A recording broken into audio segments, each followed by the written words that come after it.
আসসালামু আলাইকুম। আমার হাতে দেখতে পাচ্ছেন ঘুঘু পাখির ধরার ফাঁদ। এই ফাঁদটি মূলত আমি নিজেই তৈরি করেছি। এই ফাঁদ বানানো একদম সোজা, চাইলে আপনারাও বানাতে পারবেন। এই ফাঁদ বানাতে লাগবে রক সুতা, কাটিং সুতা আর বাঁশের কাঠি। এগুলো দিয়েই তৈরি করা যায়। এই ফাঁদটি একদিন আমি পাতিয়ে 4 থেকে 5টা ঘুঘু পাখি শিকার করেছি। চাইলে আপনারাও এই ফাঁদ দিয়ে শিকার করতে পারবেন।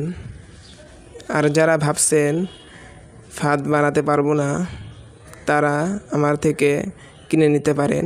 আমি সারা বাংলাদেশে কুরিয়ারের মাধ্যমে পাঠিয়ে থাকি। শুধু এই ফাঁদ না, বক ধরার ফাঁদ বলেন, ডাউক ধরার ফাঁদ বলেন, আরও অন্য বিভিন্ন ধরনের পাখি ধরার ফাঁদ সারা বাংলাদেশে ডেলিভারি দিয়ে থাকি। আজকের ভিডিও এই পর্যন্তই। ভিডিওটি ভালো লাগলে সাবস্ক্রাইব করে পাশে থাকবেন। আসসালামু আলাইকুম।